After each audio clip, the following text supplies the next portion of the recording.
Hello ವಿದ್ಯಾರ್ಥಿಗಳೇ, ಎಲ್ಲರಿಗೂ Kunbi brothers YouTube ಚಾನಲ್ಗೆ ಸ್ವಾಗತ. ಈ ಒಂದು ವಿಡಿಯೋದಲ್ಲಿ ಮೊರಾರ್ಜಿ ದೇಸಾಯಿ ಹಾಗೆ ಆದರ್ಶ ವಿದ್ಯಾಲಯ ಪ್ರವೇಶ ಪರೀಕ್ಷೆ 2026ರ ಒಂದು ಪೂರ್ವ ತಯಾರಿಗಾಗಿ ಈ ಒಂದು ವಿಡಿಯೋದಲ್ಲಿ ಕನ್ನಡ ವಿಷಯದ ಒಂದು ಮಾದರಿ ಪ್ರಶ್ನೆ ಪತ್ರಿಕೆಯನ್ನು ನೋಡ್ತಾ ಹೋಗೋಣ. ಈ ಒಂದು ವಿಡಿಯೋ ತಮಗೆ ಇಷ್ಟ ಆದರೆ ಈ ವಿಡಿಯೋಗೊಂದು ಲೈಕ್ ಮಾಡಿ, ಶೇರ್ ಮಾಡಿ. ಮೊದಲ ಪ್ರಶ್ನೆ ನೋಡ್ರಿ ಈ ಥರ ಇದೆ. ಐತಿ ಪದಕ್ಕೆ ಸೂಕ್ತ ಗ್ರಾಂಥಿಕ ರೂಪ ಡ್ಯಾಶ್ ಅಂತ ಕೊಟ್ಟಿದ್ದಾರೆ. ಇದ್ದು, ಇದೆ, ಇವು, ಅದಾರೆ ಅಂತ ಕೊಟ್ಟಿದ್ದಾರೆ. ಇದಕ್ಕೆ ಸರಿಯಾದ ಉತ್ತರ ಐತಿ ಈ ಪದಕ್ಕೆ ಒಂದು ಸೂಕ್ತವಾದಂಥ ಒಂದು ಗ್ರಾಂಥಿಕ ರೂಪ ಯಾವುದು ಅಂತಂದರೆ ಇದೆ ಅಂತ ಅರ್ಥ. ಆಪ್ಷನ್ ಬಿ ಸರಿಯಾದ ಉತ್ತರ. ನೆಕ್ಸ್ಟ್ ನೋಡಿ, ಎರಡನೇ ಪ್ರಶ್ನೆ. ಮಲಿನಗೊಂಡ ನದಿಗಳು ಜೀವ ಸಂಕುಲಕ್ಕೆ ಅಪಾಯಕಾರಿ. ಈ ವಾಕ್ಯದಲ್ಲಿರುವ ಸಂಕುಲ ಪದದ ಅರ್ಥ ಏನು? ಇಲ್ಲಿ ಸಂಕುಲ ಅನ್ನುವಂಥ ಪದಕ್ಕೆ ಅರ್ಥ ಏನು ಅಂತ ಕೇಳಿದ್ದಾರೆ. ಆಪ್ಷನ್ ಎ ಬಂದುಬಿಟ್ಟು ಮನುಜಕುಲ, ಬಿ ಸಂಕೋಲೆ, ಸಿ ಸಮೂಹ, ಡಿ ಜಲ ಅಂತ ಕೊಟ್ಟಿದ್ದಾರೆ. ಇದಕ್ಕೆ ಸರಿಯಾದ ಉತ್ತರ ಆಪ್ಷನ್ ಸಿ ಸಮೂಹ ಅಂತ ಅರ್ಥ. ಮಲಿನಗೊಂಡ ನದಿಗಳು ಜೀವ ಸಂಕುಲಕ್ಕೆ ಅಂದರೆ ಜೀವ ಸಮೂಹಕ್ಕೆ ಅಪಾಯಕಾರಿ ಅನ್ನುವಂಥ ಒಂದು ಅರ್ಥನ ಕೊಡುವಂಥದ್ದು. ಓಕೆ, ನೆಕ್ಸ್ಟ್ ನೋಡಿ ವಿದ್ಯಾರ್ಥಿಗಳೇ, ನೆಕ್ಸ್ಟ್ ಕ್ವಶನ್ ನಂಬರ್ 3. ಈ ಮರ ಹಸಿರಾಗಿದೆ. ಈ ವಾಕ್ಯದಲ್ಲಿ ಅಡಿಗೆರೆ ಎಳೆದ ಪದದ ಬಹುವಚನ ರೂಪ ಯಾವುದು? ಈ ಮರ ಅಂತ ಕೊಟ್ಟಿದ್ದಾರೆ. ಈ ಒಂದು ಮರ ಅನ್ನುವಂಥ ಪದಕ್ಕೆ ಏನು ಹಾಕಿದ್ದಾರೆ? ಒಂದು ಅಂಡರ್ಲೈನ್ ಹಾಕಿದ್ದಾರೆ. ಅಂದರೆ ಆ ಒಂದು ಮರ ಅನ್ನುವಂಥ ಒಂದು ಶಬ್ದದ ಕೆಳಗಡೆ ಒಂದು ಗೆರೆ ಇದೆ. ಆಪ್ಷನ್ ಎ ವೃಕ್ಷಗಳು, ಬಿ ಮರಗಳು, ಸಿ ಸಸಿಗಳು, ಡಿ ಸರ್ವನಾಮ ಅಂತ ಕೊಟ್ಟಿದ್ದಾರೆ. ಇದಕ್ಕೆ ಸರಿಯಾದ ಉತ್ತರ ಆಪ್ಷನ್ ಬಿ ಮರಗಳು ಸರಿಯಾದ ಉತ್ತರ. ಓಕೆ, ನೆಕ್ಸ್ಟ್ ನೋಡಿ, ನಮ್ಮ ರಾಜ್ಯ ಕರ್ನಾಟಕ. ಈ ವಾಕ್ಯದಲ್ಲಿ ಅಡಿಗೆರೆ ಎಳೆದ ಪದವು ಸೂಚಿಸುವ ನಾಮಪದದ ವಿಧ. ಇಲ್ಲಿ ರಾಜ್ಯ ಅನ್ನುವಂಥ ಪದಕ್ಕೆ ಹಾಕಿದರೆ ಒಂದು ಅಡಿಗೆರೆಯನ್ನು ಹಾಕಿದ್ದಾರೆ. ಹಾಗಾದರೆ ಅದು ಯಾವ ನಾಮವನ್ನು ಸೂಚಿಸ್ತಾ ಇರುವಂಥದ್ದು? ರೂಢನಾಮನ, ಅಂಕಿತ ನಾಮನ, ಅನ್ವರ್ಥಕ ನಾಮನ, ಪ್ರಶ್ನಾರ್ಥಕ ಸರ್ವನಾಮನ ಅಂತ ಕೇಳಿದ್ದಾರೆ. ಇದಕ್ಕೆ ಸರಿಯಾದ ಉತ್ತರ ಆಪ್ಷನ್ ಎ ರೂಢಿಯಿಂದ ಬಂದಂಥ ಪದಗಳಲ್ಲಿ ಏನಾಗ್ತವೆ? ರೂಢನಾಮ ಆಗ್ತವೆ. ಹಾಗಾಗಿ ಆಪ್ಷನ್ ಎ ಸರಿಯಾದ ಉತ್ತರ. ನೆಕ್ಸ್ಟ್ ನೋಡಿ, ಇವುಗಳಲ್ಲಿ ಸರಿಯಾದ ಅರ್ಥ ನೀಡುವಂತಹ ವಾಕ್ಯ ಯಾವುದು? ಗುರುಗಳು ಬಿದ್ದ ಗಾಯಕ್ಕೆ ಔಷಧಿ ಹಚ್ಚಿದರು. ಗುರುಗಳು ಬಿದ್ದ ಗಾಯಕ್ಕೆ ಔಷಧಿ ಹಚ್ಚಿದನು. ಗುರುಗಳು ಬಿದ್ದ ಗಾಯಕ್ಕೆ ಔಷಧಿ ಹರಸಿದರು. ಆಪ್ಷನ್ ಡಿ ಗುರುಗಳು ಬಿದ್ದ ಗಾಯಕ್ಕೆ ಔಷಧಿ ಹಚ್ಚಿದಳು ಅಂತ ಇದೆ. ಇದಕ್ಕೆ ಸರಿಯಾದ ಉತ್ತರ ಗುರುಗಳು. ಇಲ್ಲಿ ನೋಡಿ, ಇಲ್ಲಿ ಗುರುಗಳು ಬಿದ್ದ ಗಾಯಕ್ಕೆ ಔಷಧಿ ಹಚ್ಚಿದರು ಅಂತ ಆಗಬೇಕಿತ್ತು. ಇದು ಆಪ್ಷನ್ಸ್ದೊಳಗೆ ಎಲ್ಲ ರಾಂಗ್ ಆಗಿದೆ. ಸೊ ಹಾಗಾಗಿ ನೋಡಿ, ಇಲ್ಲೇನಾಗಬೇಕಿತ್ತು?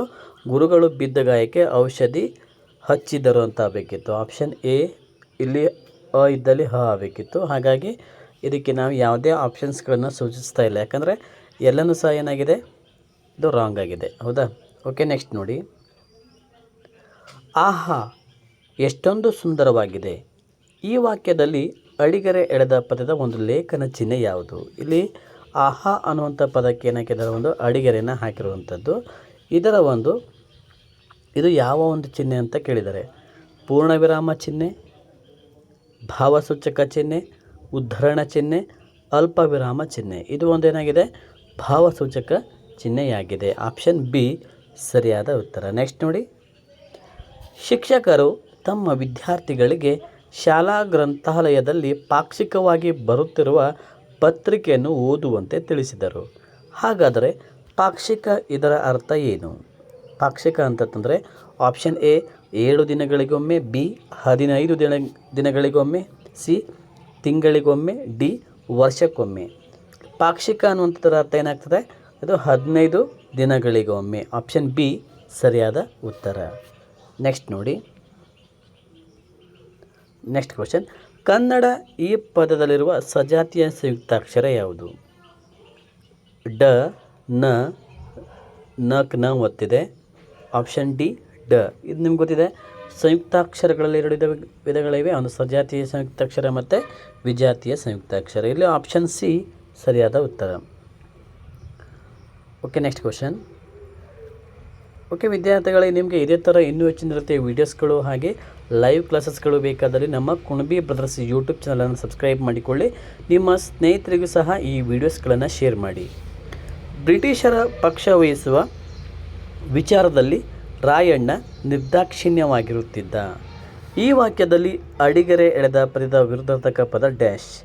ದಾಕ್ಷಿಣ್ಯ ಆದಾಕ್ಷಿಣ್ಯ, ಸ್ವದಾಕ್ಷಿಣ್ಯ, ಅಗಣ್ಯ ಅಂತ ಕೊಟ್ಟಿದ್ದಾರೆ. ದಾಕ್ಷಿಣ್ಯ, ನಿರ್ದಾಕ್ಷಿಣ್ಯ, ದಾಕ್ಷಿಣ್ಯ ಅಂತ ಆಗಬೇಕು. ಆಪ್ಷನ್ ಎ ಸರಿಯಾದ ಉತ್ತರ.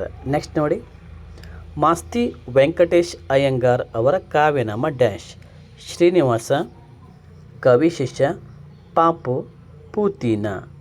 ಮಾಸ್ತಿ ವೆಂಕಟೇಶ್ ಅಯ್ಯಂಗಾರ್ ಅವರ ಒಂದು ಕಾವ್ಯನಾಮ ಆಪ್ಷನ್ ಎ ಶ್ರೀನಿವಾಸ ಸರಿಯಾದ ಉತ್ತರ. ನೆಕ್ಸ್ಟ್ ಕ್ವಶನ್, ಸಮರ್ಥನು ಒಳ್ಳೆಯ ಹುಡುಗನಾಗಿದ್ದಾನೆ. ಈ ವಾಕ್ಯದಲ್ಲಿ ಗುಣವಿಶೇಷಣ ಯಾವುದು? ಸಮರ್ಥ, ಹುಡುಗ, ಹುಡುಗಿ, ಒಳ್ಳೆಯ. ಇಲ್ಲಿ ಒಳ್ಳೆಯ ಅನ್ನುವಂಥದ್ದು ಏನಾಗ್ತದೆ, ಅದು ಒಂದು ಗುಣವಿಶೇಷಣ ಆಗ್ತದೆ. ಆಪ್ಷನ್ ಡಿ ಸರಿಯಾದ ಉತ್ತರ. ನೆಕ್ಸ್ಟ್ ನೋಡಿ, ಮಳೆಗಾಲ ಎಂಬ ಪದವನ್ನು ಬಿಡಿಸಿ ಬರೆದಾಗ ಉಂಟಾಗುವಂಥ ಸಂಧಿ ಯಾವುದು? ಮಳೆ ಪ್ಲಸ್ ಕಾಲ, ಮಳೆಗಾಲ. ಕನ್ನಡ ಸಂಧಿಗಳಲ್ಲಿ ಬರುವಂಥದ್ದು ಮಳೆ ಪ್ಲಸ್ ಕಾಲ ಏನಾಗ್ತದೆ, ಮಳೆಗಾಲ. ಇಲ್ಲೇನಾಗಿದೆ ನೋಡಿ ಮಕ್ಕಳೇ, ಇಲ್ಲಿ ಕಾಕೆ ಏನಾಗಿದೆ, ಗ ಆದೇಶ ಆಗಿದೆ, ಹೌದಾ? ಕಾಕೆ ಗ. ಕತಪಗಳಿಗೆ ಗದಬಗಳು ಆದೇಶವಾಗಿ ಬಂದರೆ ಅದು ಆದೇಶ ಸಂಧಿ. ಹಾಗಾದರೆ ಇಲ್ಲಿ ಎಲ್ಲಿದೆ ಆದೇಶ ಸಂಧಿ ಅಂತ ನೋಡಿ ಆಪ್ಷನ್ಸ್ದೊಳಗೆ.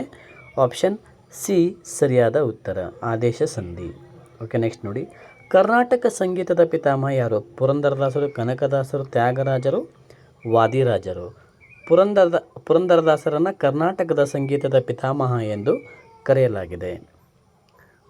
ನೆಕ್ಸ್ಟ್ ಕ್ವಶನ್, ವಿದ್ಯಾರ್ಥಿಗಳು ಇದೇ ಥರ ಇನ್ನೂ ಹೆಚ್ಚಿನ ರೀತಿಯ ಲೈವ್ ಕ್ಲಾಸಸ್ಗಳಾಗಲಿ ಅಥವಾ ನವೋದಯ, ಮುರಾರ್ಜಿ, ಸೈನಿಕ್ ಶಾಲೆ ಈ ಥರ ಒಂದು ಹಲವಾರು ಎಕ್ಸಾಮ್ಸ್ಗಳ ಒಂದು ಉಚಿತ ಆನ್ಲೈನ್ ಕ್ಲಾಸ್ಗಳಿಗಾಗಿ ಹಾಗೆ ರೆಕಾರ್ಡೆಡ್ ವೀಡಿಯೋಸ್ಗಳಿಗಾಗಿ ನೋಟ್ಸ್ಗಳಿಗಾಗಿ ನಮ್ಮ ಕುಣಬಿ ಬ್ರದರ್ಸ್ ಯೂಟ್ಯೂಬ್ ಚಾನಲನ್ನು ಸಬ್ಸ್ಕ್ರೈಬ್ ಮಾಡಿಕೊಳ್ಳಿ. ಜ್ಯೋತಿ ಹಣ್ಣನ್ನು ತಿಂದಳು.